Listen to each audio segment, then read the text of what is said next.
Tere kõigile! Nii tore, et te tulite.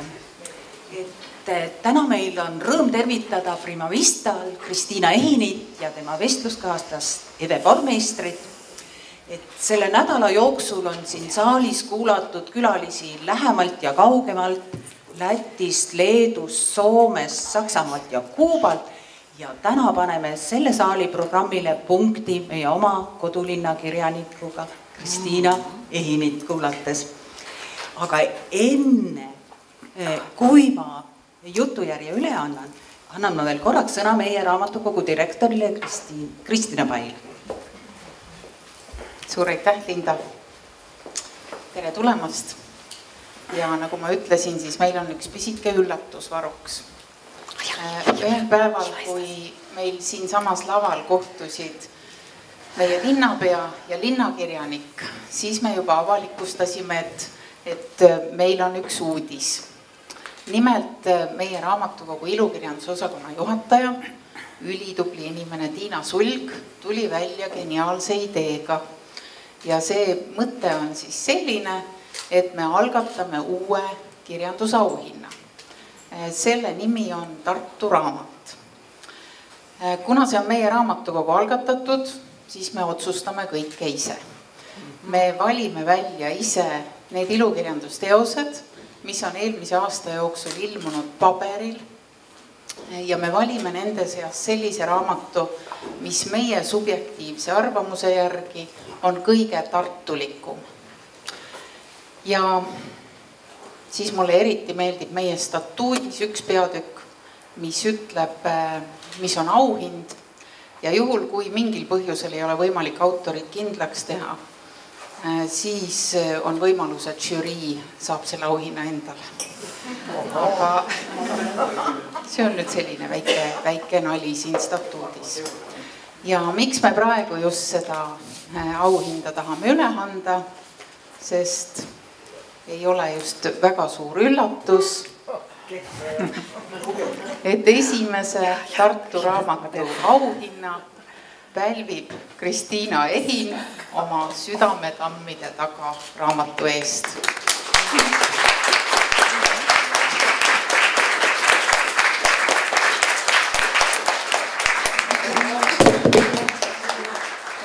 Milline ootamatu üllatus. Ma panen kaasa ka statuudi, et sa teaksid, mis asi see selline on. Aitäh! Siin on auhind.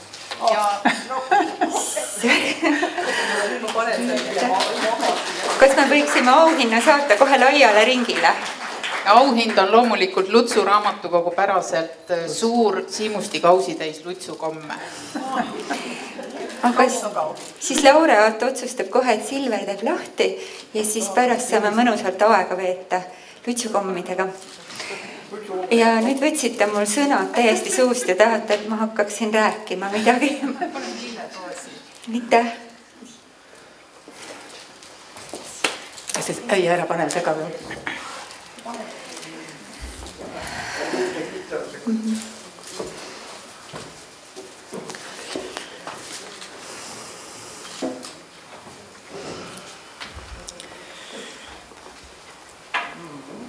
Ma tahaksin kangesti püsti tõusta ja võib-olla lubate mulle algus seda seistes teha. Tere head pärastlõunat teile kõigile, head Euroopa päeva. Mul on hea meel, et te võtsite vastu kutse jalutuskäigule Südametammide mitmepalgelisel maastikul. Kuigi Kristiina Ehini hästi komponeeritud romaan Südametammide taga on leidnud juba mitmel moel kajastamist ja tunnustamist, andke andeks, ma ei taha loobuda oma tavapärasest põgusast sissejuhatusest. Häälte polüfoonilisusele üles ehitatud tragikoomiline Südametammide taga on väga tihe ja mitmekihiline, kujundi ja sõnatundlik, õhuline ja sensuaalne teos. Siin segunevad proosa, luule ja päeviku ülestähendused, ajakihid ja erinevad ruumid, elulugu ja kultuurilugu, nähtav ja nähtamatu maailm, siinpoolsus ja teispoolsus. Autor jutustab näiliselt, kergelt, ent gradatsiooniliselt kasvava, kõige seesmise pingega. Peatükke või stseene hoiavad koos peategelane Kristiina oma paljude minadega, tema abikaasa Silver, mitmed teost läbivad märksõnad ja motiivid, elavad ja ellu äratatud kultuuritegelased, aga samuti võrdkujudest pungil tegelased loodusest. Issama väliselt. Nagu sellest vähesestki kirjeldatust aimdub, pole Südametammide puhul tegemist tavapärase autobiograafilise ja klassikalise romaaniga. Pigem on see raamat käsitletav autobiograafia ja vaimse autofiktsiooni sümbioosina ja eri väljendusvahendite ja stiilide kirjandusliku kollaažina. Esmane näib autorile seejuures olevat mitte narratiivi kujundamine lineaarselt kulgevas ajas, vaid ajakihtide läbimine ja tähenduse loomine, aga ka teatud kindlate käesolevate hetkede koorutamine mälusahklites. Meie tänane vestlus hakkab pöörlema ümber kirjandusfestivali Prima Vista poeetilise telje raamat kui paik, paik kui raamat. Paikadel on aga Kristiina Ehini mängulises raamatus omistatud eriline roll. Me võiksime siin rääkida koguni paikadest kui ühest tegelasest. Südametammide taga on küll suuresti Tartu, ehk nagu Kristiina ise ütleb, tõeotsijate linna ja sooauruse ülikooli linna romaan, kuid teisedki paigad, nagu ma juba mainisin, mängivad siin olulist rolli. Neis mööda maailma maastike ja mitmesse ilmakaarte laiali pilutatud tegevuspaikades liigub end eurooplase ja maailma kodanikuna tundev Kristiina Ehin kahe fundamentaalse küsimuse, kust tuled, kuhu lähed, haarme vahel.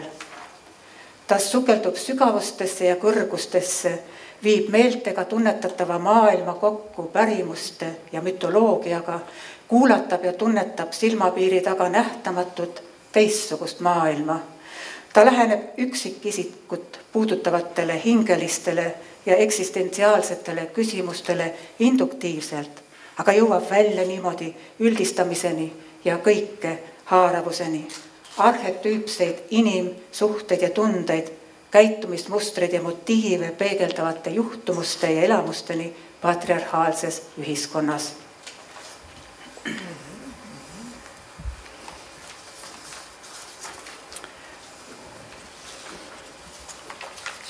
Nii, nüüd siis võib asuda esimese küsimuse juurde, mul on mingid lehed, siin ma vaatan segamini läinud, 5, 6, nii, sedasi. Kristiina, kui ma pisut koolutaksin Prima Vista juhtmotiivi raamat kui paik kui raamat ja kujutaksin sind ennast Viivi Luige moel kõigepealt raamatuna, siis ma näeksin sind sellisena juba pisikese tüdrukuna.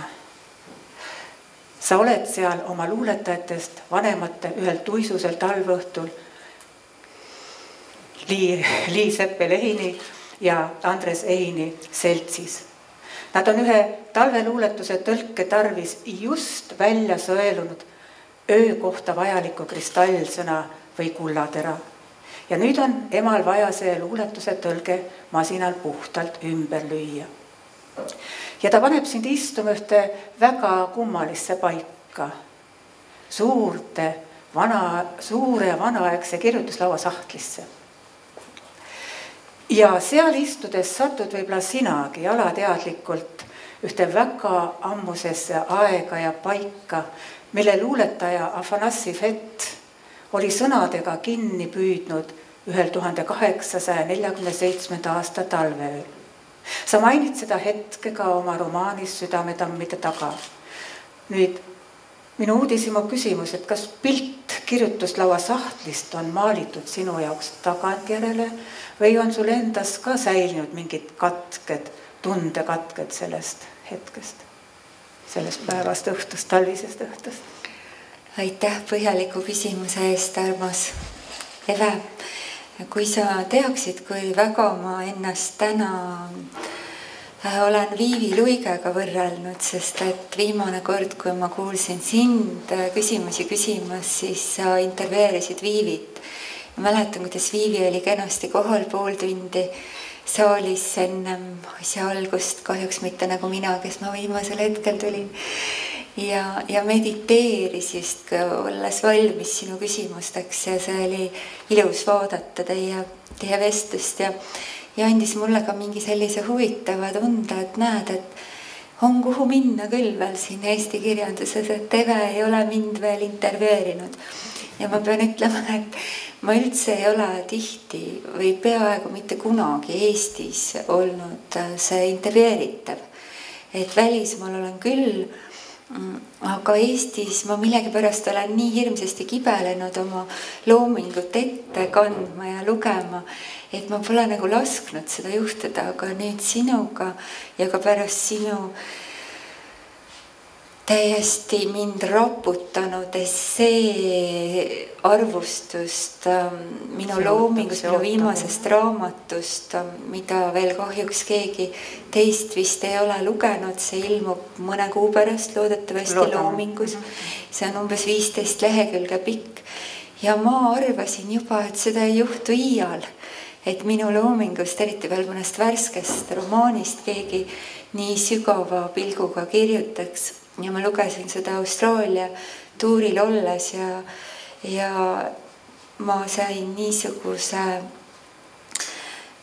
teraapia sellest. Aga see oli esimesi variante, nii et praegu on teksti hoopis. Nüüd on juba veel parem. Ühesõnaga, ma tahtsin teha sulle kummarduse sellega ja see on mulle oluline.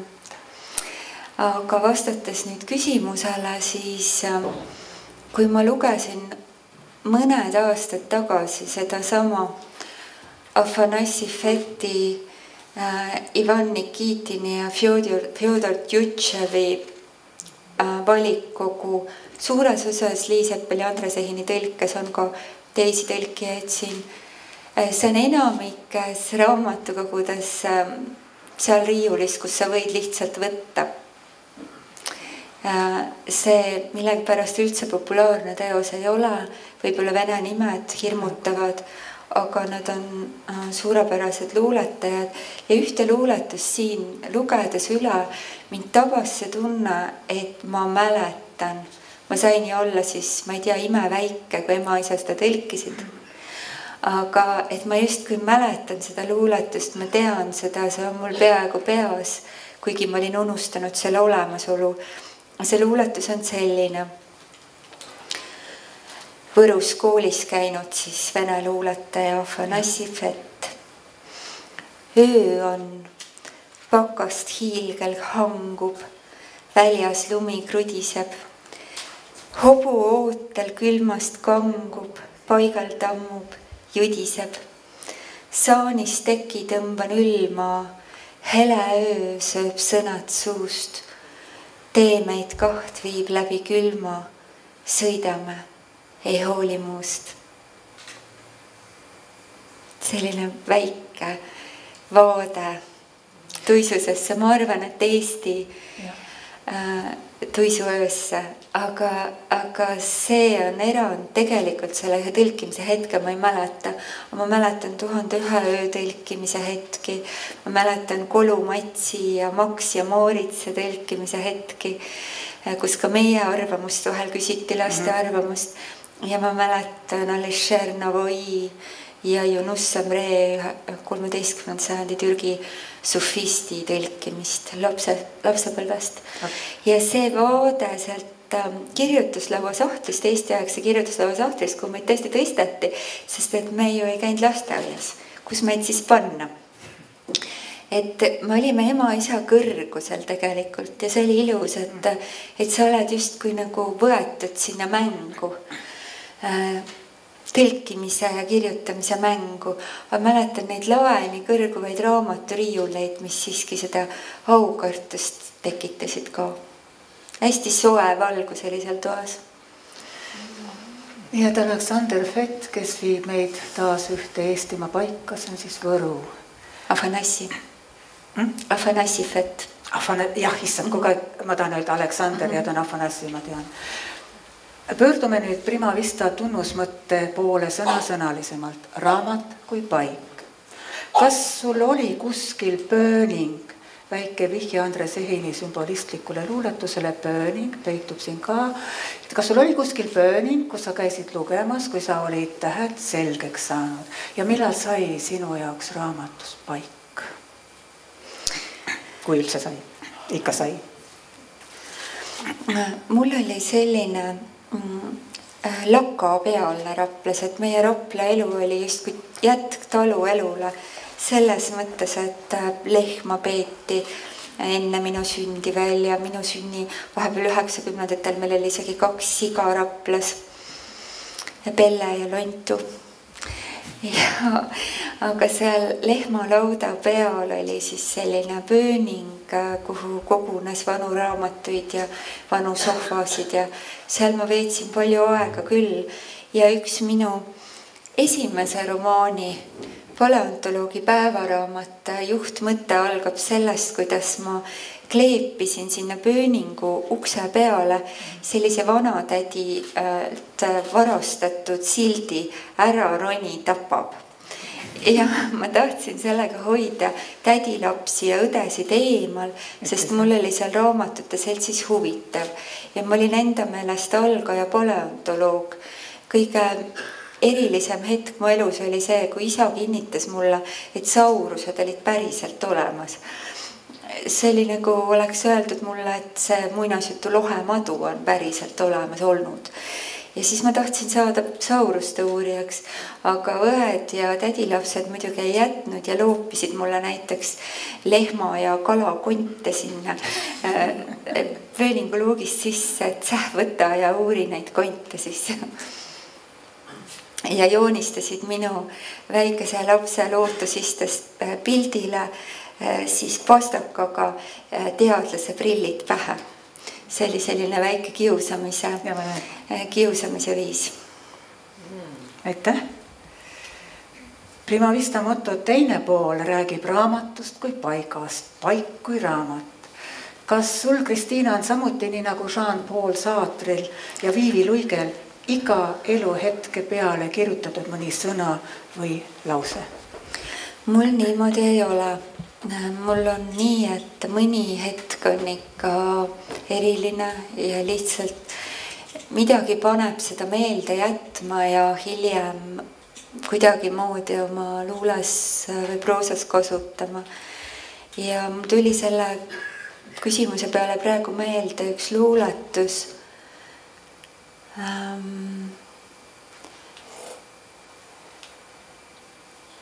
Nii, ma varsti leian selle. Mul arvasin, et on peas, aga päris ikkagi ei ole. Aga leidsin. Okay. Me sobitume suuremasse pilti, seda tihti ise teadmata. Ja suured mõtted jäävad mõtlemata ja laulud sõnadesse seadmata. Pärast vihma vilksamisi nägin, kui skiiskas pesunööril märtsipäikse tilk. See pimestas mind sügavuti läbi ja korraks hiigelmustrit taimas pilk. Et see selline ühe hetke kinni püüdmine on olnud minu. Need on read, mis mind kohe lummasid ja ma neid ka pisut levitasin ja põimisin neid ka sellesse suuresse esseesse. Aga eriti seda romaani kirjutades viimast ma sain aru, et nii vähe on neid hetki, mida tegelikult suudad kinni püüda ja see lõputu tants kaose ja korra piiril, kus nii palju voolabki sinna sügaviku kaevu, igaviku kaevu ära, ilma et ma loome püüdlustega perenaisena, abikaasana, emana suudaksin neid hetki kinni püüda ja see kahju tunne võib-olla, mis siis tekib, on see, mis paneb jälle mõnda hetke haarama, jäädvustama. See üks oluline raamat, seda raamatut kirjutades oli minu jaoks Jaška ja Janne Sigrid von Vegesaki romaan Tartust Loomingu Raamatukogus paar aastat tagasi ilmunud. Kes ei ole veel seda lugenud, palun lugege. Ja ma sain aru, kui kaunilt saab kirjutada sellest meie Jaakobi mäest ja Jaakobi tänavast. Ma nagu armusin sellesse Jaakobi tänavasse. Ülikooli ajal ma arvasin, see on üks kärarikas tänav oma 5 ristiga, et pole seal poeetilist midagi, aga nüüd sattudes elama 200-aastasesse majja, kust kõik need kultuuritegelased on ilmselt tegelikult ka läbi käinud aegade jooksul, siis vaat see Jaška ja Janne lõpeb selle tõdemusega, et see Tartu, mida tema mäletab, see Torpati Tartu ei tule mitte kunagi tagasi. Ta on igaveseks igaviku kaevu kallatud, aga just kirjandus on see, mille kaudu me nagu saame teda tagasi ammutada. Ja see meie Tartu siin praegu ka ei tule mitte kunagi tagasi. Iga päev on jälle ja jälle selle Tartu surm. Ja ärkab uutmoodi, aga ärkab alati natuke teisiti.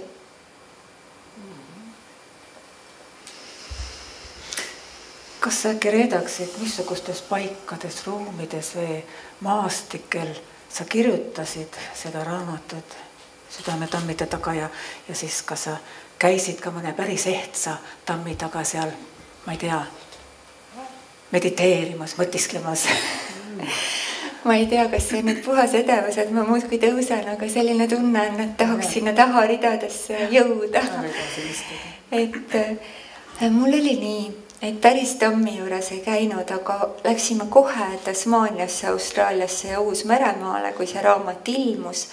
Ja seal juhtus minuga selline asi, et olime Tasmaanias pärimusmuusika ja luule ka festivalil, see oli hästi avara põhjaline kultuurifestival. Ja meil oli seal esinemisi hirmus palju, sest Silver on paandunud jaa-ütleja. Ja ta oli ütelnud jaa, aga seal sellistele esinemistele, mida ta minuga polnud üldse läbi rääkinud. Nii et kui hommikul kell 8 üles tõusime, siis Silver pani mulle väikse paberi ette, ütles nii, näed, täna on meil 4 esinemist. Kellele, kus? Siis tuli hakata välja selgitama, enamasti jõudsime ja nii päevade kaupa. Ja üks esineja oli niimoodi, seal ei ole nii, et esinejatel on mingisugused lilled laual ja et esinejatel mingid, seal on mingid lavatagused ruumid, kus pole sohvatki, kus sa pead enam-vähem, kui uni peale tuleb, siis vaiba peal magama, kus on põrandal, mis vaibata on leipsu õhtu eine, nagu Johan Viiding ütles. Ja siis oli üks minu elu, tõesti see jättis mulle mulje, sellist esinemist pole iial olnud. Ma puhkasin, ma tegin lõunauinakut, sest see oli kohutavalt väsitav, see programm Silver, mis sa olid kokku pannud. Ja siis ma astusin niimoodi, tegin silmad lahti, siis öeldi lavalt minu nimi. Ma astusin lavale ja nägin 1000 inimest. Ja mul ei olnud raamatut käes. Ja mul oli 5 minutit aega, et neid siis kuidagi püüda lummata ja õnneks mul on mitmed oma ingliskeelsed luuletused peas ja need luuletused olid puudest. Ma rääkisin Eesti puude armustusest ja Eesti loodusest. See oli Bob Brownile, kes on nagu meie Fred Jussi. Sellele mehele pühendatud selline aukontsert. Et tulin tookord olukorrast välja, aga hiljem süüvides sellesse, mis tegelane on Bob Brown. Ta on selline, kes on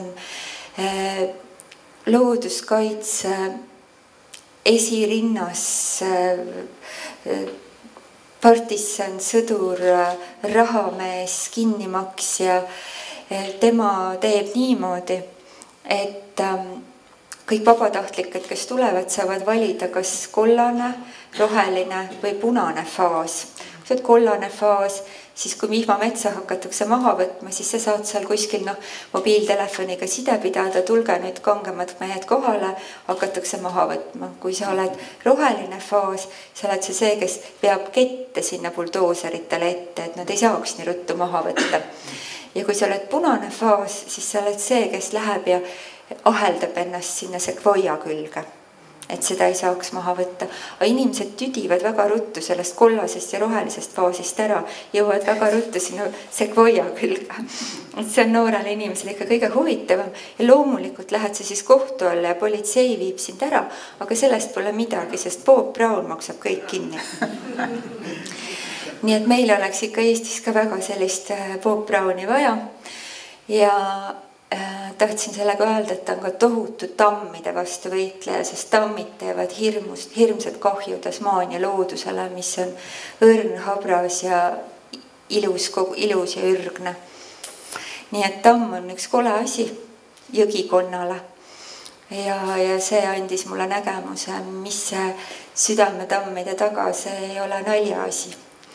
Seal tõesti valutab ja seal on mingi loomulik voogamine ja eluring katkestatud, aga see ei tähenda, et me ei peaks sealt välja murdma. Saame selle valla päästa. Ma mainisin juba sissejuhatuses paikade erilist rolli selles raamatus ja metafoorselt on see tajutav juba tegelikult pealkirjas südametammide taga. Üsna selgelt aimdub see aga avamängu esimestest taktidest. Ma ei hakka siin praegu seletama, miks ma kasutan sõna taktid, seda saab ka hiljem ilmunud tekstist näha. Ja sa ei saa seda paika veel täpselt piiritleda, sest sa kõigud alles une ja ärkveloleku vahel. Sa kõigud võib-olla nii-öelda salajase tegelikkuse ehk unenäo tegelikkuse ja reaalsuse piirimail. Sa teed seda siis poolilmsi ja sa ütled, astun, ma jätan nüüd väikse lõigu vahele momendil, otse kui mööda samblast rada. Mis motiveeris sind valima just seda kujuteldavat paika samblast rada? Mulle tundub, et sammal on Eestimaa looduses kõige kirkam ja kõige ilusam asi läbi talve. Kui ikkagi sammalt näed, siis ta ei ole oma rohelisust kaotanud ja oma värvide sügavust ja siis tahad talle pai teha ja mul on üks lapsepõlvekodust kirjutatud luulatus, et sammal kasvab aeglaselt väravapostidel, nii nagu ikka. Ja jälle tahan minna välja teda katsuma. Ta on õrn ja aeglane ja igavene ja teda ma ei puutu.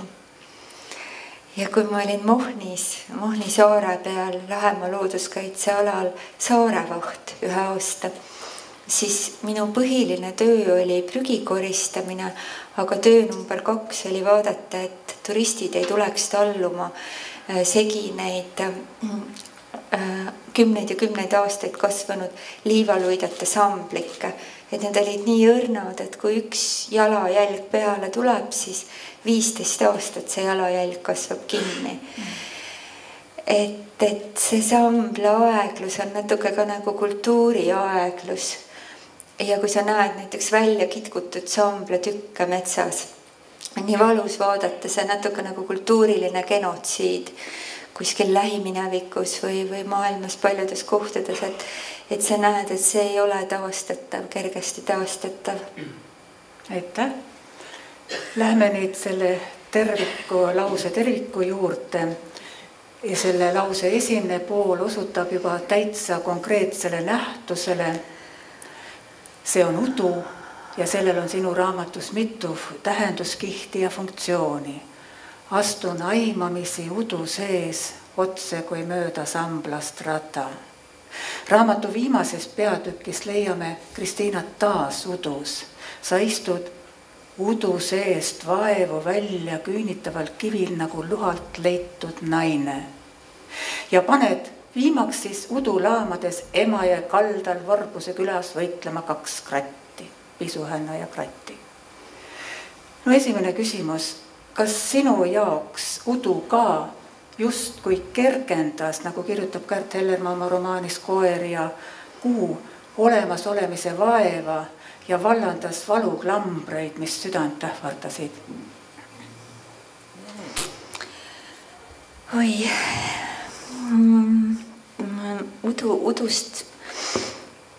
uduga mul see asi, et ma olen nüüd siis poole elu peale aru saanud, et mind huvitab kirjandusteoses ikkagi mütoloogia, mütoloogiline pool või mingi mütoloogiline moment. Et see on see, miks ma näen, kuidas või see on nii kerge läbi näha, miks on Tolkien vägev või Harry Potter või miks on Kivirähk vägev, et ta oskab seda mütoloogiat jõudu ja seletamatust ikkagi ära kasutada, kes õudsel, kes naljakal, kes seikluslikal viisil. Et ja ma olen õppinud ülikoolis rahvaluulet, lõpetanud magistrikraadiga naise enesetunnetuse peegeldustest Eesti regilaulus. Nii et ma ei olegi seda, hiljutist leidsin raamaturiiulist, näe, magistritöö. Ta on nüüd see vana magister muuses olen ma.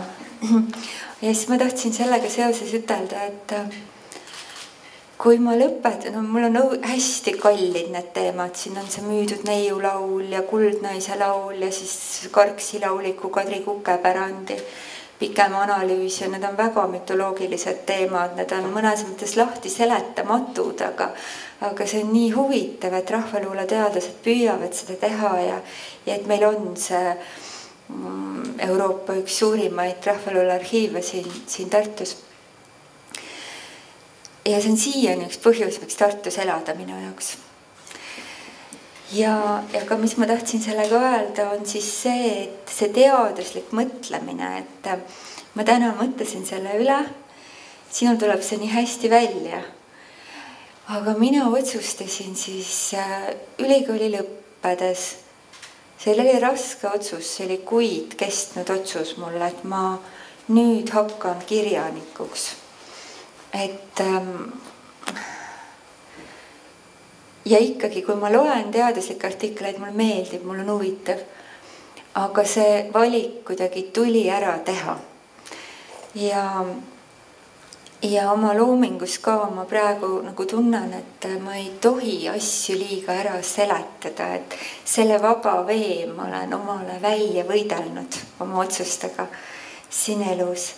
Aga kas ma tohin selle koha ette lugeda, mis sa praegu just viitasid, et see on küll üks mütoloogiline koht. Seal on siis see, et Ludvig Sander Pisuhännast on üks selline kaaslane mul seal, utsitaja ja intrigeerija. Kevadpäev on oma kirevad tiivad kokku voltinud. Õhtu heidab Emajõele tumedaid varje. Proovin korraks oma õnne Eino-Leino kombel enesele hoida. Sellest vast teeme veel juttu. Kuid juba tunnen suurt vajadust seda kellegagi jagada. Ludvig Sander on pimeneval jõekaldal minu kõrval istet võtnud. Kiitkab mu märkmikusse ja patsutab mulle õlale. Tubli! Romaanikirjanikku sinust ju pole, aga igaüks jäägu ikka oma liistude juurde. Aga vahest keegi ikka loeb su värsse ja tunneb midagi ära. Ma tegin su kodus puhta töö. Ässitasin koduabilise Eeva Silveri pesukausside kallale. Nüüd ilmub Ludvigi kõrvale Maardu Märt. See on Silveri rikas rivaal siin raamatus. Kes kireb kukekese kombel. Läheb põmmutamiseks. Ludvig tuleb mulle sekundandiks. Ma kutsusin Silverit duellile. Duellile? See on meeste omavaheline asi. Ära sina sellepärast oma peakest vaeva, seletab Maardu Märt isalikult. Ta istub kaugemale kivile ja hakkab püssi puhastama. Ludvig astub asjalike sammudega vahemaad mõõtma. Teab, kust ilmub mu kõrvale Kristjan Jaak. Vaatan meie peegeldusi Emajõe mustavas vees, 2 kõhetut kuju kalda peal konutamas.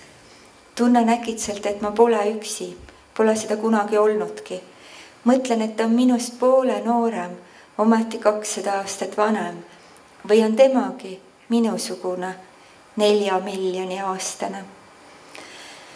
Mu haruharvad sõbrad läbi halli aja, kirjutas Kristjan Jaak. Kas minagi võiksin olla üks nende seast? Enne kui aru saan, on mees mu märkmikusse pilgu heitnud. Südame tammide taga pommiseb ta. Ma tean neid tamme, ainult prahti koguneb sinna. Mis prahti? Oma ajas püüavad kõik kombekad olla, kaasteelistega hästi läbi saada, paljud kardavad silma paista, ükskord paiskad oma tõed välja ja need paisevad koos tulvaveega üle tammide. Aga kas need tõed on siis veel ehituskõlblikud palgid või juba läbi vettinud roikad? Mina vastan, paari suhet nii ei ehita.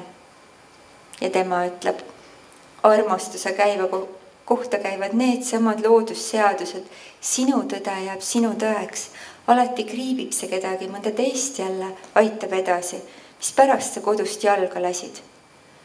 Ja mina vastan, kui tõed põrkuvad, siis on mul raske ühes tükis püsida. Minu arvates armastab Silver asju rohkem kui mind. Ent tema arvates ei armasta ma teda piisavalt, kui ei armasta tema asju. Kui tahad tõde kuulda, siis ma vihkan asju. Mitte ainult enda omi, vaid üleüldse.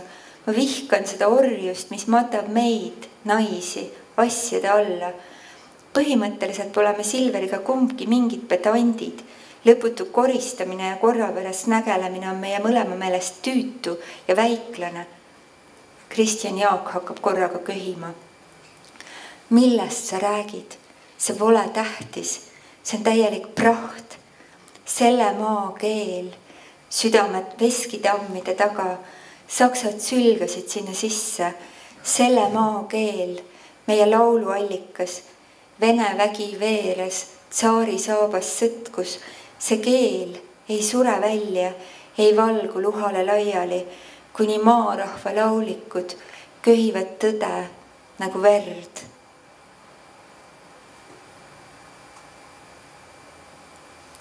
Aitäh. Nii et mingi peatükk läheb edasi.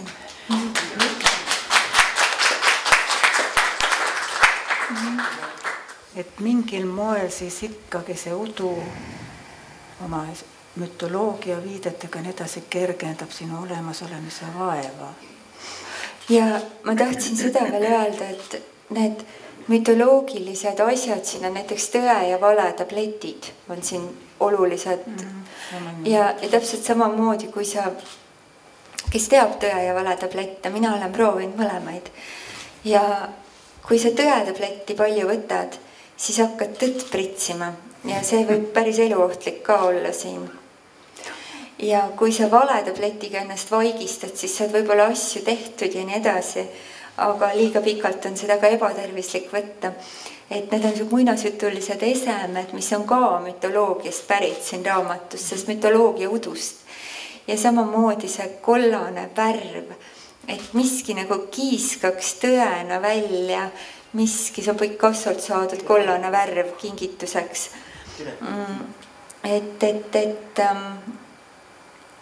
Ja,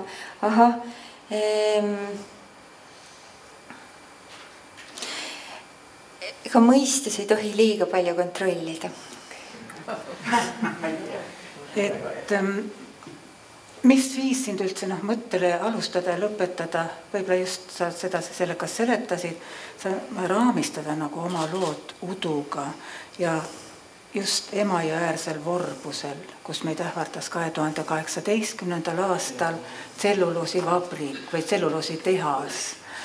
Ja toona ju moodustati seal kett ja tartlased hakkasid vaimu ja väega sellele vastu, see on viimases peatükis. Et oli see sul nagu juba esialgu see kompositsioon silme ees, et sa raamistad niimoodi udusisse selles maastikus, selles ilmastikus, uduses maastikus või see kujunes nagu kirjutamise käigus?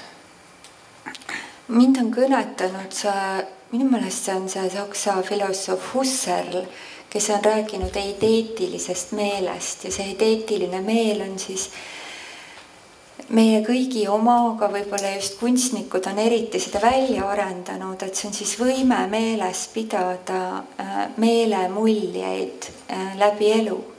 ja hiljem võtta see nagu taskust täiesti puhtalt välja ja kirjutada sellest või luua heliteos või midagi sellist. Et see on minu meelest huvitav, et ta kõigi teadaolevate meelte juurde toob selle ideetilise meele. Ja mina tunnen küll, et ideetilise meeleta ei oleks mul kirjanduses mitte midagi teha. Et seda viimast peatüki kirjutades ma olin hoopiski Vormsi saarel ja ma kujutlesin ennast sinna Vorbusel, me olime jalutamas käinud seal kunagi, aga hiljuti tuli mu juurde ja just sinna kohta, kus see tselluloosivabrik taheti rajada, see on nagu ikka nagu huvitav koht. Ja tuli juurde üks vana naine ja pärast ta saatis mulle kirja, et tema on sealt pärit. Ja kui ta seda kohta mu raamatust luges, siis ta nuttis, sest ta arvas, et mitte keegi ei tea seda kohta, kellegile pole see kallis. Ja ta nagu, tema oli päriselt sealt pärit, aga mina ainult kujutasin ette, et ma seal olen. Jääme veel udu juurde. Üks saladuslik loodusnähtus. Udumotiivi on kirjanduses kasutatud ohtralt. Mul tuli meelde siin istudes ka Elin Toonalgi on näiteks. Aga kui sa komponeerisid oma romaani viimast peatükki, kas sul vilksatas korraks peast läbi või jooksis sul ilmest läbi näiteks üks udusse mähkunud stseen Mihhail Bulgakovi romaanist Meister ja Margarita? Seda ma ei kujutanud, aga ma tean seda stseeni küll. Nii, me jääme ikkagi veel algusesse. Aga ma tahtsin ühe asja veel öelda, et rahvaluules on udu kohta lihtsalt nii ilusasti kirjutatud see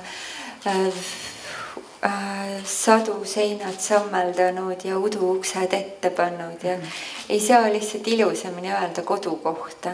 Ja kõik need vanasõnad ja mõistatused udu kohta, et ma tunnen küll, et see udu on veel hiljaaegu inimeste teaduses elanud.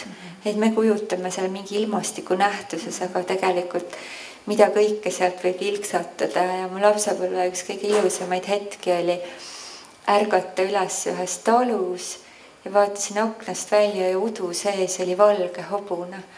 Ja mõtlesin, kas see on tõesti võimalik, et niimoodi võib olla. Ja oligi? Oligi, jah. Mitte midagi nii erilist, aga lapsena oli see niisugune elamus. Ja siis see laul, võib-olla see Mari Kalkon on selle nii ilusaks laulnud, see untsen ilma nutsu all. Teineteist me kätte saime, untsen ilma nutsu all, kuidas ta siis kallimaga kohtub ja nad ei julge muud teha, kui kätte anda teineteisele ja tere mu südamesõber öelda. Siuke vanaaegne ilusa esteetikaga rahvalaul. Ja seal on ka mingi see udulummus. Ütleme nii. Jääme siis veel selle, mitte päris udu, aga udulause juurde. Nimelt sõnarada huvitas mind seal ka. Kui eelpool vaadeldud lauses või just sellest esimeses, ta ei ole päris esimene, aga esimeses lõigus, nüüd üks esimesi takte. Rada välja vahetada üks foneem, saame me sõna raba. Ja 6. peatükis elu mõnude jumalanna meenutad sa Rapla rabade lauka rohelisi ja pruune värve. 12. peatükis Odini süljetops jõuad sa ka ise Rapla rabade vahelisel põndakule ja viimases peatükis liigud sa, nagu me juba siin aimu saime, pärast kodust põgenemist Emajõe soistel aladel ja sa kõneled seal koguni soost. Nüüd tegelikult me vihjasime sellele küsimusele vastusele ka, et kas see oli see rabane soine trajektoor mõlkus sinu meeltes juba siis algusest peale või kujunes see kirjutamise käigus, et ikkagi rohkem? Mul kujuneb rohkem kirjutamise käigus, ma harva teen nagu sellist romaanikirjanik. Ma olen liiga perfektsionist selle jaoks, et mulle meeldib, kui lause saab ilusaks ja kui selles lauses hakkab midagi lummama, siis see viib mind edasi. Ja selles mõttes sa küsid õigesti, et need mütoloogilised ilmastikunähtused on küll inspireerivad, aga et nad ongi minu meelest lihtsalt ilusad ja nad sobivad sinna värviks või atmosfääriks. Aga kas ma võin lugeda seda maasingu kohta või sul oli veel selle kohta? Võtame võib-olla natukene hiljem, et lähme maasingu juurde. Aga Raplast on pärit ka Rabivere muumia. Kas olete kuulnud Rabivere muumiast? See Rabivere soolaukasse, kas ta oli siis ohverdatud naine või ise kukkunud naine, aga kõik need mingid, ma ei tea, seelikumustrid ja olid uuritavad veel, ma ei tea, muinasajast saadik, et see oli igavene põnev leid ja see köitis minu paleontoloogi tähelepanu. Ei, see on ammu juba leitud, see on netist saadaval iga põnevat asja. Ja siis ma mõtlesin, et on mul siin üks, kui me juba korraks Raplast rääkisime, siis on üks luuletus Raplamaalt lasti maha Lelle ema karu. Ja see oli tookord kõige suurem karu Euroopas, ma ei tea, mingi 60-ndatel. Ja siis ma tegin sellest luuletuses, on mu luulekogus janu on kõikidel üks. Ja seal on see tunne sees, et Eesti, Läti ja Leedu, vaata, et me nii vähe üksteisest teame, no leedulased, lätlased rohkem, aga need võrdkujud Eestis on Rapla, Türi ja Paide. Need on kõrvuti väiksed linnad, aga ei hoolime üksteisest. Ja siis ma loen teile ühe väikese katkendi, see on niisugune kohapärimuslik luuletus. Teel koju kogunevad rongad ümber Tartut, Pilistvere tornis istub Paabu lind, kell kaigub üle Kabala kalmete, heliseb üle Hagudi, äratab alu, kell kumiseb, ei löö seda lible, ei mu oma lell, kell kumiseb ja kumalane undab ja Jumal justkui näeks ja kuuleks meid, lippa liivakarva viljapõldude vahel, see on Sukumaasingu sünnikoht. Mind 20-aastast ja kapran sukkades, nüüd 40-aastast ja ikka veel elus, sind sarkastilist 30-st, nüüd 56-st, kel hääles juba halla. Mis on me siht Rapla ja Türi vahel, lepalehed lipendavad, surun käed rusikasse iivelduse alla ja usun vaimsesse progressi. Olen pandakaru, kes on pesa teinud neandertaallase skeletti. Olen Lelle hiigel emakaru, kes leidis koobast kaevates homo rapliensise skeleti. Siukene liik on olemas, homo rapliensis. Kell heliseb, kumiseb, kajab üle raba ja soo. Püüdke mitte müüa mülgaste müüti, kes unele loodab, jääb igavesti laulma. Ma köhin kõrist välja kõik 2000 lumenimetust ema keeles ja selle murretes, kõik vadjakeelsed 500 halli varjundit, Rummu, Jüri, Kosja, Sõrmuse ja Raikküla kaiserlingide sitasid ikka kogu. Kaitsen ennast vikati ja vabaduse aatega, kui karu tuleb, vilistan ta maha. Olete kuulnud seda ütlust, et kui karu tuleb, vilista hästi kõvasti ja karu heidab maha. Mida, kus see tuleb? Nii, lõpp tuleb kohe.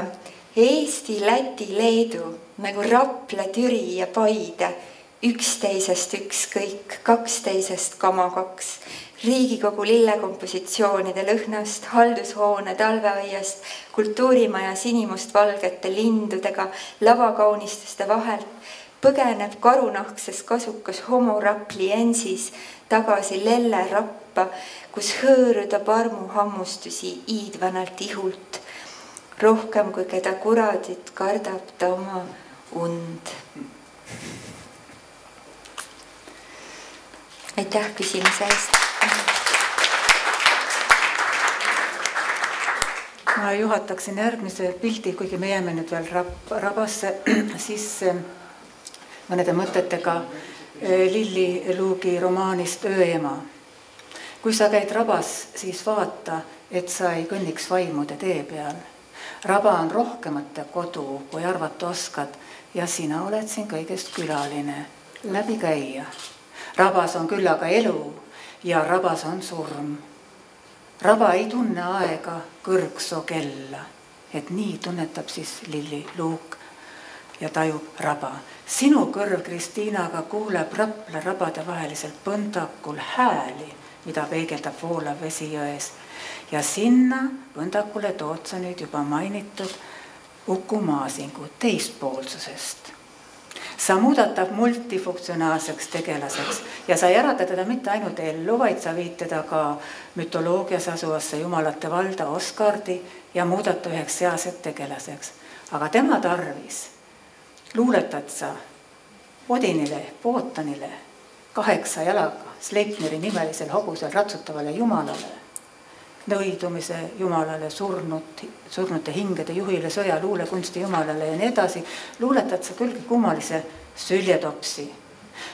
Minu küsimus, et mis pani sind üldse arutlema, sind huvitanud või vaevanud küsimuste üle just Uku Maasingu ja muinaskandinaavia mütoloogia kaudu, on ju küllalt teisi mehi ja naisi ka, ja kuidas ilmutasid sulle end süljetops ja sangaga kilkon, see pisike truu koerake, aga ülimalt tähenduslik sümbolkujuke, kes saadab sind kuni koos siis kollase värvi ning töö ja valetablettidega kuni raamatu lõpuni välja. Kõigepealt see süljetops ei ole üldse välja mõeldud, see ongi Skandinaavia mütoloogias sees, see on mind nii paelus. Tõnno Jonuksi Skandinaavia mütoloogia loengus käisin ja ta kirjeldas seda nii vahvasti, kuidas hiiglane ajab seda Oodinit taga ja siis Oodin ajab hiiglast taga, kes on ära varastanud jumalate süljetopsi. Aga süljetopsi on siis kogutud kokku kogu maailma luule ja laul. Millegipärast on jumalatel selline mõte tulnud. Hiiglane putka vees siis kogu maailma luule ja lauluga süljetopsis ja Oodin jookseb talle järele. Ja siis on see, et saadakse kätte ja Oodin heidab selle süljetopsi siis juba valmis pandud püttidesse. Ja pütid on, et on armastusluulepütt, on pilaluulepütt, on mingisugune itkude pütt ja ta heidab selle süljetopsi siis, et tagasi saada neid kõike sealt ja kõik kukuvad oma lahtritesse, oma žanridesse. Aga see, mis siis kuhugi ei mahu, see jääb siis pritsmetena hiiglasele vastu nägu. Ja selle kohta öeldakse siiani kehvluule. Nii et see on otse mütoloogiast pärit, aga see Uku Maasinguga kõnelus ja ta oli lihtsalt nii suur usundi uurija luuletaja olemise kõrval ja mul on tema suhtes austavad tunded ja Raplas on teatud mõttes pühapaik on käia seal tema radadel Lipas ja Raikkülas ja kui Raplas on Uku Masing ja siis Paides on Arvo Pärt ja Türil on Jaan Pehk ja aga see peatükk ei läinud mul käima ilma vastasseisuta. Ja vastasseis tuli niimoodi. Ma uitan öösel Raplas ringi, püüan nüüd laulu lõpetada vanemate kodu linnas. Kas näen õigesti, et Kõpsoni kivi peal konutab keegi? See on halli mantliga vana mees, kes on portfelli istumise alla võtnud. Miski tema olekus tundub tuttav, tartulik. Astun kõheldes vanamehe juurde ja teretan. Ta noogutab ja osutab suure kivi sammaldunud kühmule enda kõrval. Võtku ma istet. Sätin kindad istumise alla ja jään koos võõraga lumepilvede vahel vilksatavat täiskuud vaatama. Ütle oma emale isale, et nad annaksid sulle vitsu. Sõnab mees viimaks minu poole vaatamata. Sa paned oma pildid luulekogu kaantele. Tuuritad oma naiste kambaga ringi, mis selle nimi oligi, naised köögis. Tahad seejuures ikka veel luuletaja olla? Mehe madala häälega lausutud sõnad ajavad mulle külma judinad peale ja ma tunnen ta äkki ära. Meil kodus vitsa ei anta. Ihunuhtluse andmine keeleti Eestis juba ammu ilma ära. Olen ennast teie teostega ka kursis hoidnud, mis pärast oma pessimismi põhjenduses naisi alandata. Mees ei kosta musta ega valget, aga mina ei jäta. Just lugesin uuesti seda lugu ja mul tuli jälle vihaklomp kurku. Kirjutasite, et naine olevat juba loomult eblakas ja kõlvatu ega küündivat vaimutööd tegema nagu mehed. Eks ajad on mõnevõrra muutunud. See essee oli minu loomingus üks tähtsusetu seik, tähendab mees vaikselt. Aga ikkagi, mis jantide naistega seal laval teete ja milleks su luuletuste juurde see edevuse laat? Mul kulus siin kibedate vanameeste maailmas üle 30 aasta, et aru saada, kes ma naisluuletajana olen. Võin olla edev, võin olla ka askeet, universumi ema mesilane või kauge kõrberiigi Erzherzoginna, libahundist Erzherzoginna, aga teie kirjutiste kiuste võin olla ka aasta ema või abielu naine, kõigi oma vooruste ja puudustega. Ansambel Naised köögis pole minu loomingus tähtsusetu seik, nagu teie essee naistest. Teeme laule endast lugupidavatele naistele ja suure südamega meestele.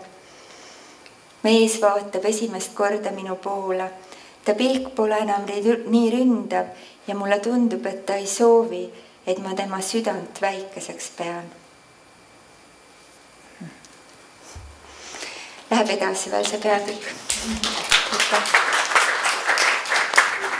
See nimetatud Uku Maasingu tekst, see on nagu ühendussillaks järgmise peatükiga Turu emis. Ja see on üks tuumprobleeme, mis puudutab naiste olemist ja elamist selles romaanis ja viitab naise osaluse ja agentsuse puudulikkusele või üldse mitte aktsepteerimisele ja naise mitte väärtustamisele siin patriarhaalses ühiskonnas, naise alandamisele, kohtlemisele omaenda liigina.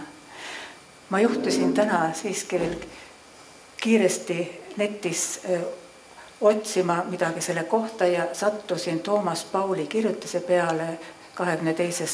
detsembrist 2006 ja ta ütles seal ka, et ma lihtsalt oppisin mõned asjad välja, et Masing panab naisi südame täiega ja liialdades.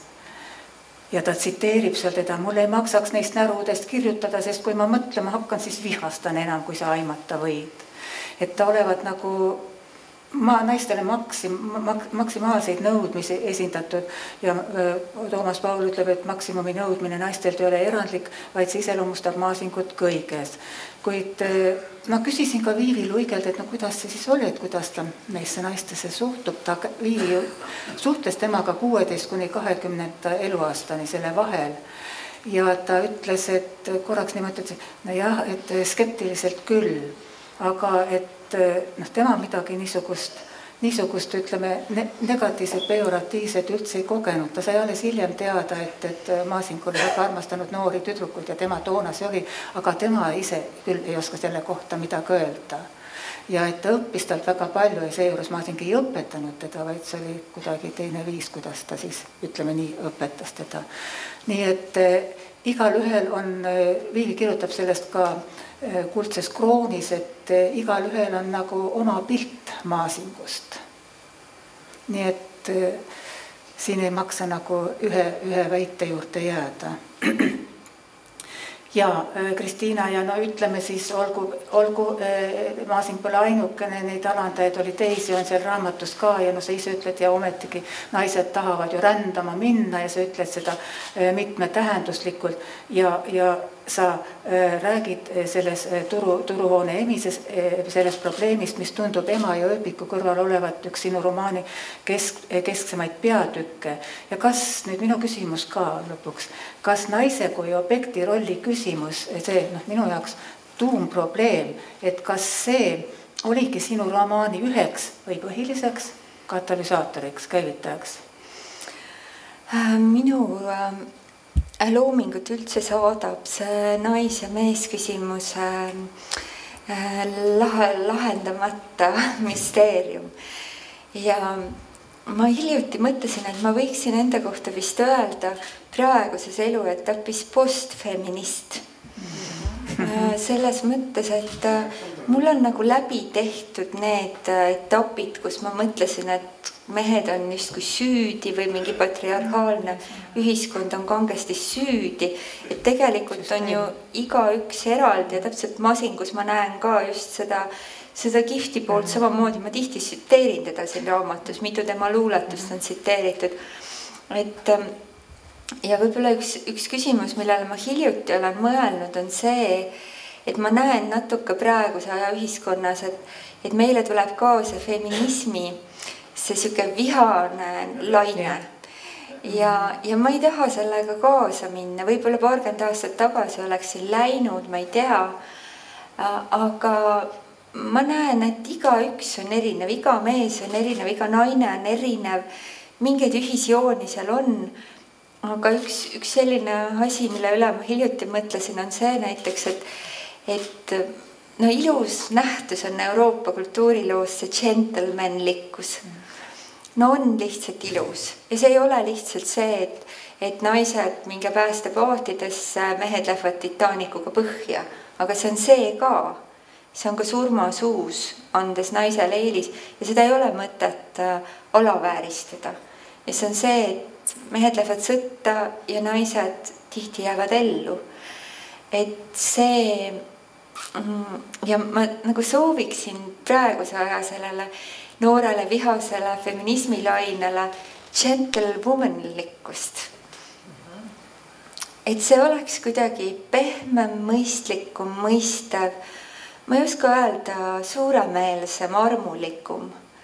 Et on nii paljud mehed tänapäeval, kellel ei ole feminismi põhiteesid võõrad, kes tahavad oma tütardele parimat, kes tahavad oma naistele parimat, emadele parimat. Et see on kogu maailmas väga suur probleem praegu, et kuidas me haritud mehed ja naised räägiksime ühte keelt.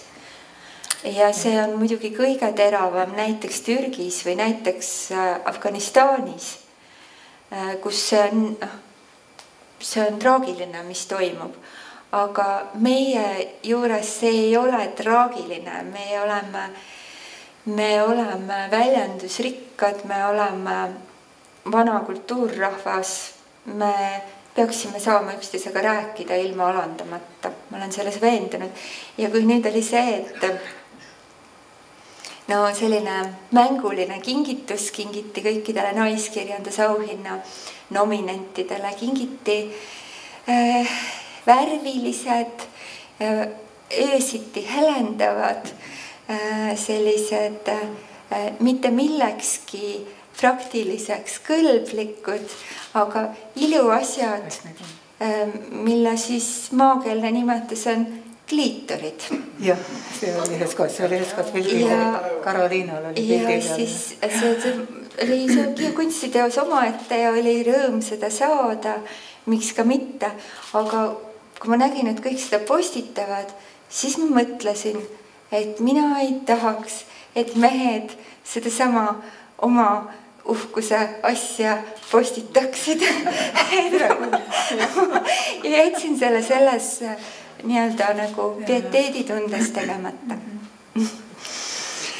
Aga ma tahtsin lugeda sellest ema ja emi, see oli tõesti siin kõige võib-olla sellisem aga ta on kõige Tartu küllasem peatükk, sellest on ülevoolavalt Tartu peatükk on see ema ja emis. Ja siin on selline koht, ma väikese eelloo loen. Päeval helistab mulle teinegi sõbranna, kes on päriselt lahku minemas. Ta ei pea enam vastu pärast 12 aastat abielu Jäära tähtkujust sündinud egiptlasega. Mees ei õpi eesti keelt, põlastab laulupidu ja vaatab päevast päeva jalgpalli. Naine peab meest muudkui tõlkima, vahendama, aitama. Nüüd on sõbranna patareid tühjaks saanud, jõuvaru otsas lootus kadunud. Ta tahab lahutada sellest jäärapäisest jalgpallihaigest migrandist, kes teda alandab ja räägib lastele Eestist halvaks panevalt. Aga kui on ühisvara ja pooleks tuleb teha lapsed, maja, pangalaen, suvila, auto, naise firmagi, pooleks tuleb teha kogu elu. Eks nad pea otsima uued kodud siin ilmaruumis, saama südamed kergeks, andestama kuidagi moodi endale, teistele saatusele. Tartlannad lähevad lahku. 37-aastaselt on pool elu veel ees. Nad tahavad tegutseda, töötada, teha ajalugu. Tartus pole ainsatki kuulsa naise skulptuuri peale Miina Härma oma kinnises koolihoovis. Teised on mehed. Christian Jaak Peterson, Willem Reimann, Karl Ernst von Baer, Friedebert Douglas, Kalevi poeg, Friedrich Reinhold Kreutzwald, Friedrich Robert Fehlmann, Jakob Hurt, Edward Wilde, Oscar Wilde, Meelis Jevjatško, Aleksander Schmidt, isa ja poeg, Gustav Adolf, Hugo Treffner, Friedrich Georg Wilhelm von Struve, Nikolai Pirogov, Barclay de Tolly, Jaan Tõnisson, Johan Voldemar Jansen ja neid on veel. Ainult Koidula skulptuur tekkis hiljaaegu, kuid teda on kujutatud lapsena. Ja ainult seaskulptuur Turuhoone juures on vaieldamatult emis ja paljalt mõned ilusa alastuse pärast kivisse raiutud botaanika ja siluetid nagu neiu kalaga või tundmatud maanaised Tartu kunstimuuseumi ees on naissoost. Ei ainsamatki naisteadlast, naiskunstniku, naislauljat, Anna Haavatega Betty Alverit. Kas asustus on nii tihe, et kuulsate naiste skulptuuride jaoks ruumi ei jätku? Ja sellega ma tahan öelda, et ikka järgmine peaks olema meil Betty Alver küll, kuigi Alliksaart ma väga armastan.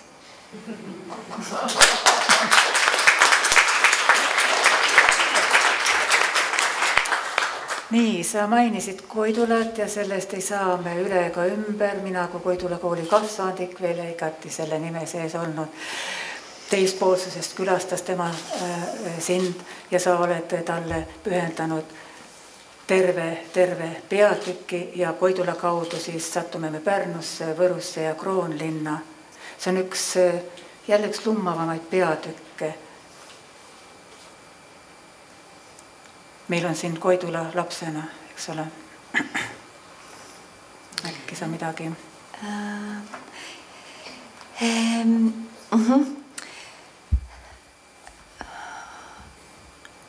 Võib ju mõelda, et inimene on ilmselt psühhopaat, kui ta kirjutab, et Koidula käis tal külas.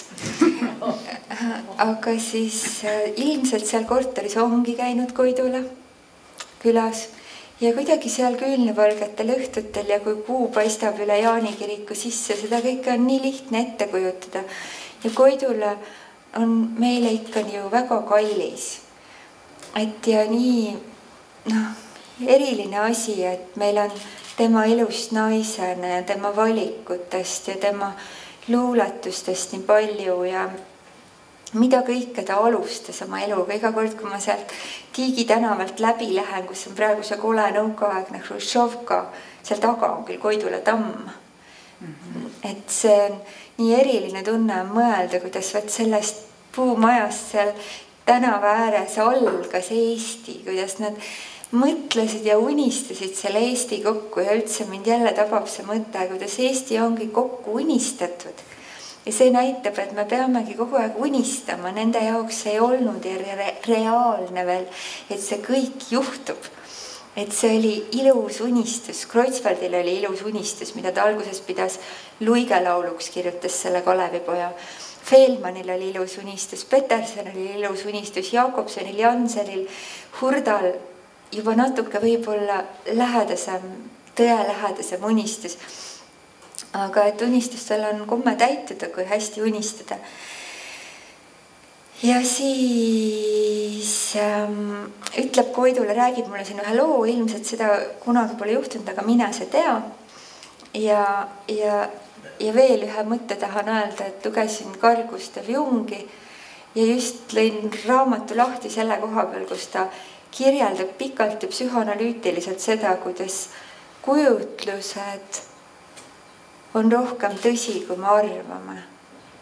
et kui kujutlus, me tahame nagu lõigata tahame kaitsta oma psüühikat, öeldes, et kujutlused ei juhtu päriselt. Ja ta toob huvitavaid näiteid selle kohta ja see andis mulle kuidagi julgust siin fantaseerida. Me oleme siukse mõiste juures Koidulagasid, ma hakkan talle tema kuju näitama, jalutame mööda Tartut ringi, sügisene aeg, loeme teineteisele luuletusi ja arutame meessuhteid. Ja siis äkki jõuame sellise mõisteni nagu sukeldumine. Ja küsin, et mis see sulle tähendab ja tema ütleb, et seda õpetas mulle üks isuri naine. Ühel õhtul, kui linnaservas ringi uitasin ja Kroonlinna piirile jõudsin, vedas ta hobusega oma külast naereid äärelinna toidupoodi. Istusime mere äärde kivi peale maha, ta laulis mulle, see isuri naine siis, veelinnust, kes sukeldus lainetesse ja tõi viimaks päevavalgele nokatee ja merepõhja liiva. Sellest liivast lõi veelind maailma, kuu, päikese ja tähed. See oli vana laul. Mu isa ei sallinud, siis Jansen, regilaulude aidu raidutamist, aga minul oli suur tõmme nende poole.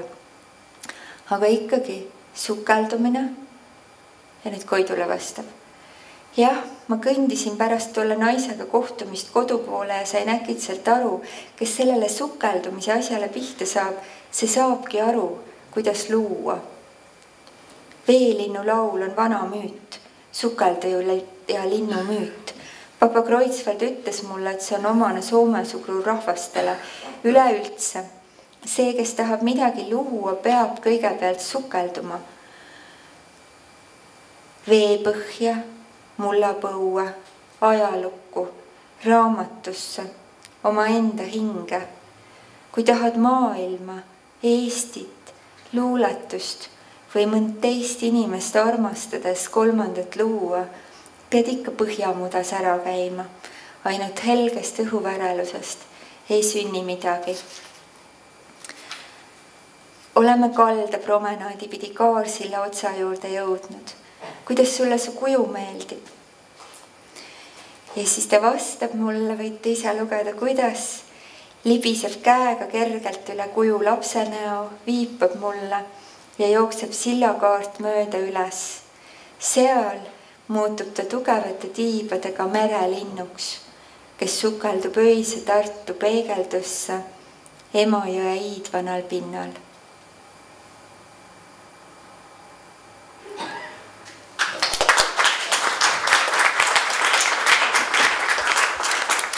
Lähme nüüd ühte teise paika ja seda me oleme siin juba maininud ja sellest ma ei saa ka üle ümber ega ümber oma vestlustes.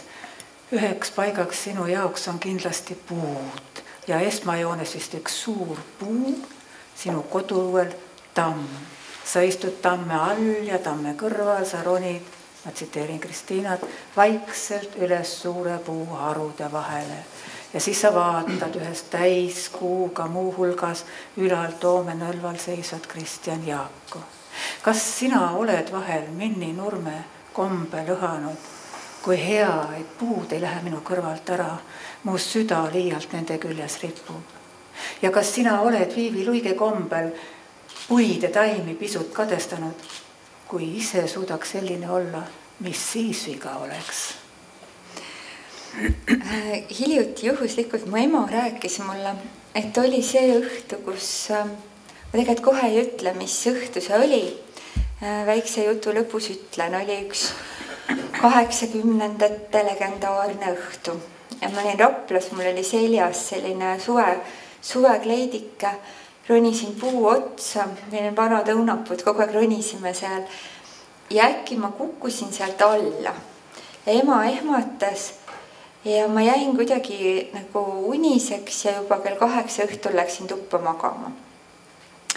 Et selline asi mälestas minu emal ja ema tegi raadio lahti ja kuulis, et Tšernobõlis on plahvatanud see reaktor või tähendab, tegelikult tegi mitu päeva hiljem raadio lahti, aga viis kokku, et just sel samal hetkel, kui mina puu otsast alla kukkusin, plahvatas Tšernobõlis reaktor.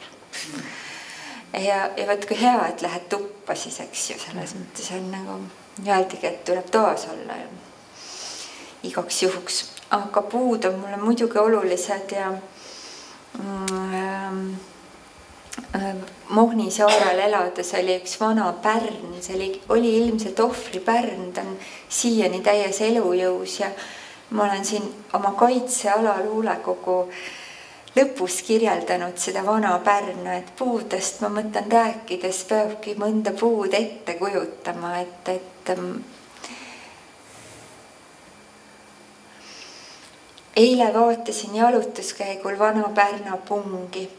Need on haruldast värvi, puna-lilla kollakad, mõned veel õrnalt rohelised, kasvamisväge täis nagu lapse rusikas käed. Nuusutasin Pärna tüve, tema parkunud halli koort, helerohelist sammalt sellel ja veel lähemalt, iidset ja erutavat, tuttavat ja alati tundmatut puu sisemuse lõhna. Pärnad on erilised. Ükski teine puu ei lõhna nõnda, aga kõigi vanade puude lõhnas on midagi ühist. Nendes võid haista elavat aega. Sinu raamatus on veel üks eriline puu. See on meeste ootamise puu. Ja sa omistad sellele puule koguni silmad ja kõrvad ja mälu. Lisaksin veel, et 19. ja 20. peatükki, kus on sellest juttu, võiks nimetada ka pisikeseks väikeseks emaraamatuks.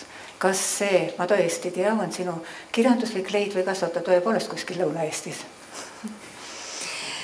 Ma hiljuti esinesin Vasse kuustes ja siis lugesin natuke seda raamatu, seda peatükki ette ja siis rahvas hakkas noogutama ja naerma, et nad teavad seda ja see puu on Vastselinas raamatukogu ees. Ja kui sa oled hädas ja auto ei lähe käima ja ühtegi meest ei ole läheduses, kellel oleks krokodilla, et ega siis ju tegelikult alguses mõtled, et võib-olla selle meeste ootamise puu mõtles keegi välja, aga hiljem selgus, et ega tegelikult ei mõelnud küll. Ma loen siit ühe hästi väikese koha. Seisame emaga kott pimedas, tänava valgustus on katki, ainult kultuurimaja eeskoja aknast paistab tuluke. Mul on jahe, vaatan küsivalt proua poole, kes on toonud mind kultuurimaja ette pimedusse ühe puu alla seisma ja seletab. See on meil meeste ootamise puu. Meeste ootamise mis asi? Jah, siin puu all ootavad need, kel mehi vaja. Kratsin kukalt. Natukese aja pärast ütleb administraatori proua, et kuuleb auto mürinat. Ole nüüd valmis kätega vehkima. Valmistab ta mind ette. Autotulade valgus vihus vehime elu eest, aga kaubik põristab meist mööda. Kulub 10 minutit. Veel paar autot vihisevad mööda. Proua on läinud kultuurimajja emale teed keetma. Mu nina ja sõrme otsad on jääs. Tõepoolest raske on see ränd luuletaja elu. Kes on siin puu all enne mind oodanud?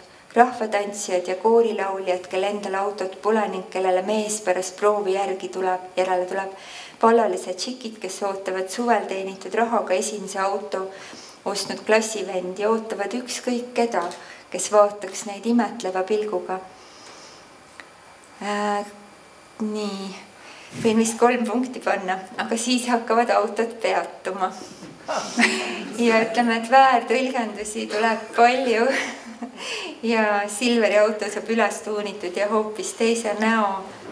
Ja selle kohta on paljud küsinud, et kui palju siin on tõde ja kui palju siin on vale. Sai vist praegu see auto, ma lähen vaatan. Me tulime täna ka selle autoga. Selle autost hakkas nüüd läbi kasvama puu. See on selline vana sammeldunud auto. Aga siis peatab lõpuks kinni üks naine.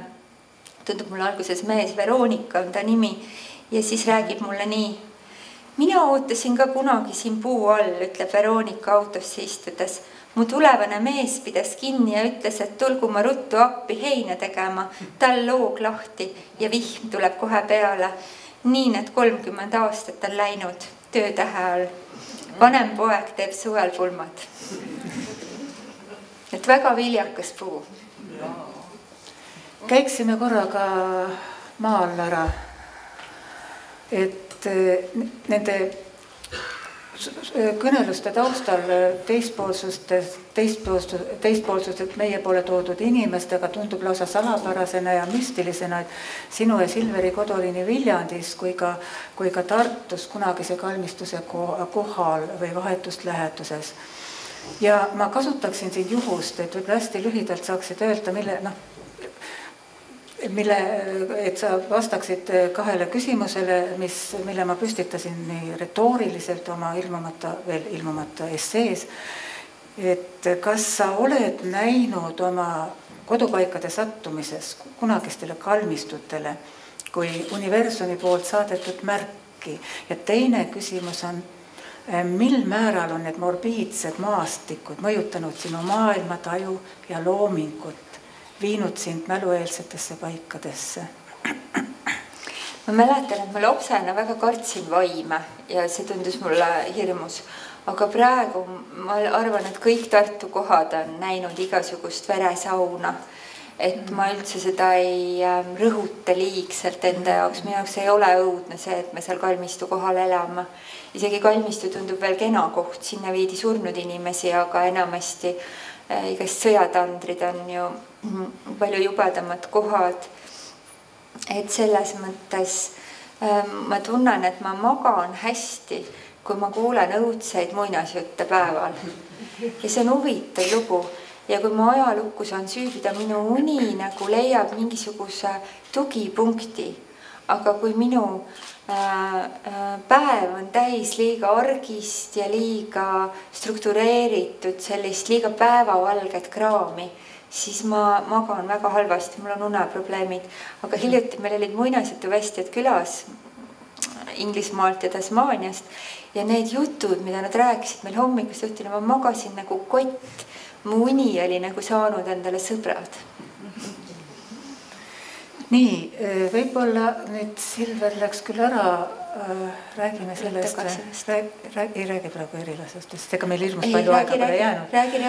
Et käiks korraga seal kõrgemal ära universumis, maailma kõiksuses ja me jõuame sinna 8. peatükis Tõde tõuseb ja vale vajub ja selles samas 13. emise peatükis, et sa põikad ka riivamisid siis kosmiliste mõõtmetega paikadesse, universumisse, maailma kõiksusesse. Sina nimetad ühest luulepildist seda kärekujuliseks universumiks ja sina oled iseennast kujutad seal uinuva ja unise ema mesilasena ja selle peatüki lõpus astub Silver üles nagu herilasena, ütleb, et tema on herilane ja ta kujutab ennast inimuniversumi või kuidas ma kirjutasin, sinul oli kärjekujuline universum ja siis Silver kuju inimihulisest universumist, et küllap ta mõtleb siin inimkeha ja siis tema sätib sinna isa herilasena. Ma olen Kristiinale tegelikult me rääkisime sellest küsimusest, et miks mulle see kujund nii silma torkas. Meil käis külas 2018. aastal saksa kirjanik Hermann Bonnet ja temal oli üks raamat Heledam kui päev ja ta pidi tegelikult esialgu seda raamatut nimetama herilased nagu meie või kui olime herilased. Ja tal oli ka selleks põhjust, sest tema peab herilasi inimeste kooselu musternäidiseks ja ta kuulutas just herilaste kaudu elus olemist. Ja ta ütles mulle usutluses veel ühe nii ilusal ja ta üldse tema jaoks nad olid nii mõistatuslikud ja ütles, et nad nii ohjeldamatult elavad ja samas seejuures paari nädala pärast juba peavad ära minema, ära surevad. Ja ta ütles veel nii ilusa lause, herilased lasevad elu armastada, nii nagu meie seda tunneme ja seepärast torkas see mul eriti veel silma. Mul on see luuletus, mille ma jaan einastu sellest kärjekujulise universumi teooriatest võtsin üles, see mütoloogiline luuletus, see algab nii, et olen kärjekujulise universumi suur unine ema mesilane, kes magab üksi oma taru vaikusest voodis, keset tumedat talve. Ja siis ma seda mõmisen siin oma ette kuidagi püüdes meenutada keset argiaskeldusi, kes ma olen. ja siis Silver saab sellest tuld ja kuulutab, et kui mina olen emamesilane, on tema ilmtingimata isa herilane.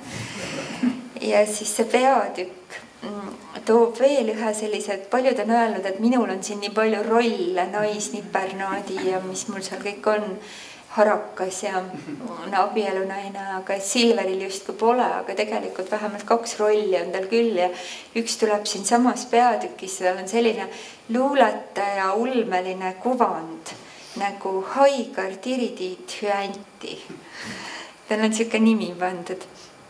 Ja siin peatükis ma esimest korda kohtun temaga, aga Silver on parasjagu maiustamas käinud tõetablettidega. Ja kuigi üle 1 ei tohi päevas võtta, tema on neelanud 3 tükki korraga alla. Ja siis on meil külalised ja Silver on roninud Haigar Tiridiit Hüantina külmkapi otsa ja hüüab prohveti kombel. Nüüd on see hetk käes, tõde tõusku ja vale vajugu, vale taandu meist. Nii juhtubki. Irise ja Iirise kunstripsmad kukuvad küljest ja sibavad lahtise akna poole. Külmkapi uks lööb valla, sealt kostab imelikke hääli, E-ained kisuvad ennast toitude küljest lahti ja põgenevad ja nõrguvad põrandale. Justin Petrone, mis see on, mis tema seest akna poole põgeneb? Ei saa hästi aru, aga äkitselt hüüab Ameerika kirjanik. Eestlased, te olete täiesti hullud oma skulptuuridega. Mida te Jaak Joalaga tegite? See oli komöödia, ajasite muusiku kasti, käisite nagu palverändurid teda uudistamas nii kaugelt kui lähedalt. Kommentaariumides tagusite rusikad verele, mõni teine rahvas kargaks naabrile kõrri, vallutaks Venemaalt Pihkva tagasi, aga teie ajate oma skulptuuride asja, paigaldate, eemaldate ja teisaldate neid. Mõned rahvad kummardavad jumalate kujusid, aga teie olete oma kultuuri tegelaste usku. Nüüd on teil Juhan Smuul hambus. See on naljakas, sõbrad, kas saate aru, kui naljakas see on? Tartu kirjanik Meelis Friedenthal on Hüanti üleskutsest innustust saanud. Ta tõuseb nagu toosti lausudes püsti, paneb oma tõe meie köögis kõlama. Usk seob kogu kultuuri. Me usume, et saame üksteisest aru. Usun, et mõistan su küsimust. Usud, et mõistad mu vastust. Me usume, et asjad, olendid ja ideed me ümber on olemas. Kultuur püsib usalduse peal. Kõik ei pea mõtlema, uskuma ühte moodi, kuid oluline on väikegi ühisosa, usaldus üksteise vastu. Ja nüüd, et see on täitsa hull lugu, aga mina leian siis, et ma pean valetablette võtma, kui mees on tõetablettide üledoosis. Ja siis on nii, et mul on kohe natuke kergem Silverile naeratada, see on nüüd järgmisel hommikul, ja öelda, muidugi kallis mees, sul on vaja ennast teostada. Mine kindlasti veel Aafrikasse ka, sinna Togo vabariigi ülemaailmsele luuleslämmile, jõuad küll. Läti, Inglismaa ja Soome esinemiste vahel võid seal ju ära käia. Triigin su särgid ära, vaktsiinid teed Lätis, eks ju. Ah, juba 2 tunni pärast lähed, anna tuld. Teen süüa. Mida? Et enne on sul veel esinemine Eesti Rahva Muuseumi lastehommikul. Rebane ja jänes juba helistavad, et kus sa oled? Jah, ma pakin sulle pesu ja päevasärgid kaasa. Silver, või on see ikka veel Hüanti, haarab nagist barreti ja tormab muuseumi esinema. Tunnen, et olen tema armastamisega täna hommikul päris hästi toime tulnud, kuigi loomingu jumalanna minus, kel luuletused ja romaan pooleli on saanud just kui lõikelauaga pähe. Siis tõttab Silver tagasi, pistab pea veel korraks meie ukse vahelt sisse ja teatab mulle. Muide, kallis, ma tellisin sinu romaani esitluse jaoks hulga enda pildiga aluspükse. Hakkan neid müüma, seal peal on kiri. Inimihulise universumi inimihulise universumi isa herilane.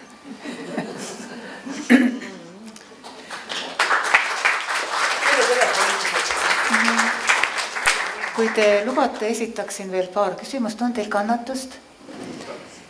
Et värvidele omistatakse ka sinu raamatus olulist rolli et käiksime korra sellelt maastikult läbi. Deborah Vaarandi olevat näiteks näinud häälikuid värviliselt ja ta olevat lausa tähthaaval öelnud, mis on mis tooni. Ja sina ütled romaani alguses, et sa näed lapsest peale sõnade ümber võiklevaid värve. Ning Pablo Picasso juures selles fiktiivses stseenis kuuled sa tema värve koguni rääkimas ja siis oma portrees, mis ta maalib, näeb sa võiklevad terved värvide müriaadi. Mis värve sa näed ja mis lugu on sul selle kollase värviga ning mida kujutab endast sinine Kristiina Ehin? Mul on kollase värviga see, et ma leian, et seda on liiga vähe. Huvitav, kui need Ukraina lipud tulid, siis ma tundsin, et huvitav, mõtelge, kui meie lipu peal oleks kollast. Ma oleks hoopis võib-olla teistsugune rahvas või tõesti võimatu mõte, et meie lipu peal oleks kollast. Võib-olla soomlaste puhul ka. Ja siis, et minu lapsepõlve maastikud on ikkagi hallid ja pruunid ja beežid. Ja kuskilt maalt see ikkagi hakkas mulle varba peale astuma need värvid. Ja see värvide avastamine, ma õppisin aasta kunstikoolis ülikooli ajal, püüdes põgeneda oma filoloogist saatuse eest. Ja need on mul siiamaani, ma ikkagi seda kimpu vaadates ka mõtlen, et need värvid suhtlevad oma vahel ja kõnelevad. Aga kollasest puudust ei tunne siin? Ei tunne. Aga mis see siis see sinine Kristiina Ehin on või kes see on? Aga siniseta ma kuidagi ei saa, et see on mingi loomus asi. Selle romaani tegelane mina on ju ikkagi pigem selline melanhoolik. Aga ta on selline melanhoolik, kes on otsustanud olla rõõmuõpilane. Tähendab, ta ei ole alla heitunud melanhoolik, ta on loomu poolest melanhoolik. Aga kes ei tähenda, et ma ei või elus õppida erinevaid asju ja siis ma olengi siin Salajase Rõõmu Akadeemia liikmeks hakanud oma sangviinikust abigaasa kõrval. Ja veel paar küsimust. Üks see järgmine on natuke niisugune tõsisem, et kas sa oled kahtlushetkedel ja julguse kogumisel romaani Südametammide taga kirjutamise jaoks korragi võrrelnud oma elu avamist teistele ka avaliku harakiriga ja kas niisugune võrdlus poleks siiski liiga vänge?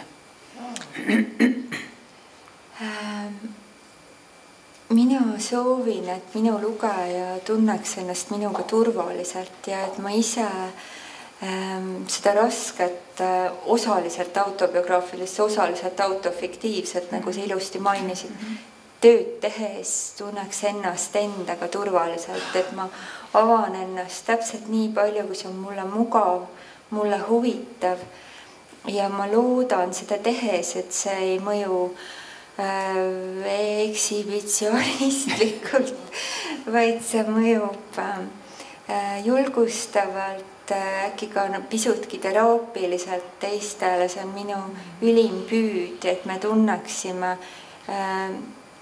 sellises tundlikus kirjutamises teineteist ära. Ja see, et ma nii ütlen, ei tähenda, et mul oleks kerge seda teha.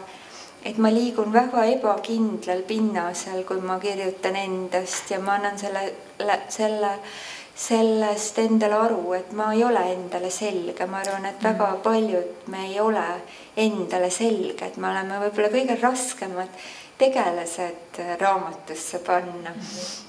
Ja et ma olen mõelnud, et see on natuke nagu viiulimäng, ma pole kunagi viiulit mänginud, aga et sa püüad seal helis püsida ja nii kerge, et see läheb mustaks ja nii kerge, et see läheb kriipivaks ja sa ikkagi nagu pingutad ja püüad ja see on nagu selline õrn häälestuse töö iseendaga, et suuta endast kirjutada ja sõrm vibab ja käsi väriseb selle juures ja hing ka sees.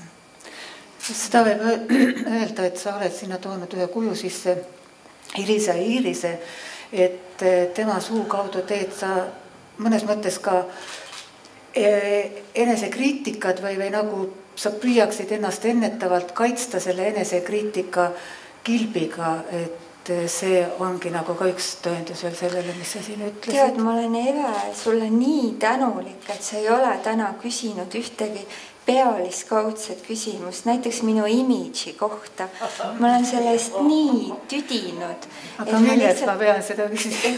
Kõik naiste ajakirjad, kõik isegi mitte naiste ajakirjad, ka meeste ajakirjad. Neid millegi pärast huvitab siuke asi nagu imidž ja kuvand ja kui palju ma seda ise olen loonud ja miks see niisugune on. Ja selle Vetelkõndja filmi puhul ma ei jõudnud lihtsalt seda ära kuulata. See oli lihtsalt nii tüütu minu jaoks. Nii et selles mõttes ma tahangi seda lihtsalt vastata, et aitäh sulle. Kuule, ma olen juba sellega ainult 90-ndate alguses juba Šveitsis hakkas tulema nagu see enese inseneering noorte kirjanike poolt, et paratamatu, mis majanduses me siin elame, eks ole, seda tuleb teha ja mida mind ei huvita.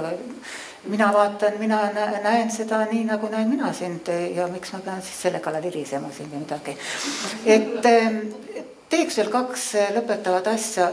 Tahaksin kangesti mainida siin Paul-Eerik Rummot ja ta on kirjutanud sellest, kus see siin on.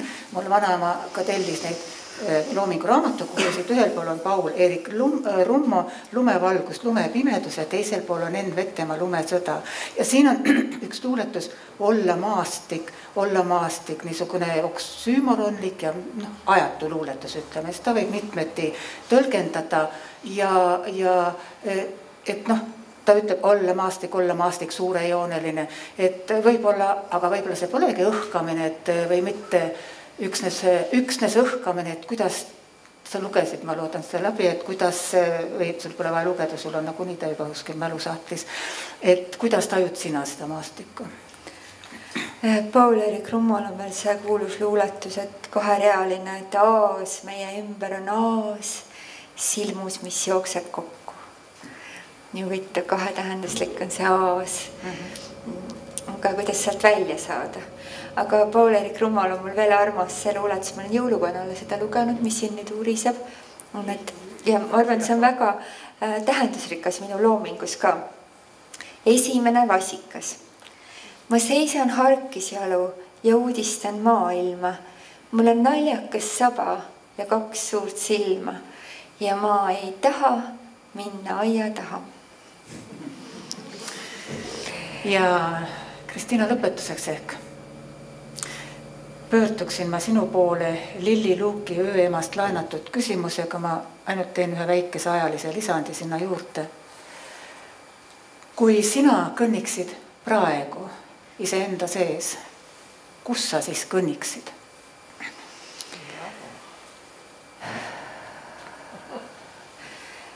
Praegu.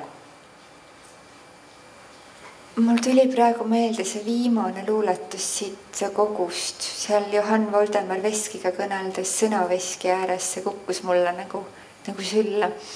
Ma loeksin selle luuletuse vastuseks. Ja ühtlasi tänuks ja hüvasti jätuks ja kutsun teid ka tutvuma minu raamatutega, mis on siin täna eriti soodsalt ja on siin ka mälupulk minu sisse loetud luuletustega. Ja linnu häälte ja meremühaga. Saab pista arvutisse, autosse, kus iganes kuulata meeldib. Mulle meeldib näiteks kuulata. Ja siis see luuletus on selline. Ja ma tõesti tänan igaühte, kes tuli. Nii hea tunde, et kodulinnas keegi tuleb kohale. Kui kadedus meid ei murra, oleme tugevad. Vabaduse eest olime valmis sentegi lugema. Palume taevast, et saatus naljaviluks ei pisendaks meid ja saadaks sellise saju, mis tärkama piserdaks meid. Valime Riigikokku nii pühi kui pahelisi. Põlgame lipupunast ja pelgame rohelisi. Segame mullusist lehist tossavat lõkkeaset. Kevad saab jagume kehist ja mahla niriseb kasest. Kevad saab jagu hirmust, põrmust ja valehäbist. Sabinal sajab seemneid samblesse männikäbist. Nälgivad nurmed ja nõmmed ja janus on pajupuud. meid otsivad kurblikud õnned ja armud, mis hajunud, kuid tahavad taas saada lihaks ja vereks, mis vägev ja vaba, vereks, mis valutab ihast südame tammide taga.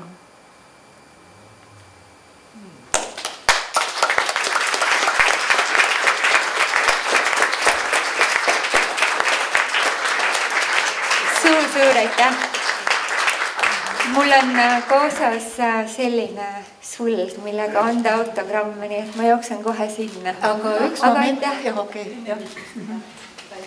Aitäh ja täna tegite mulle tõesti väga erilise üllatuse.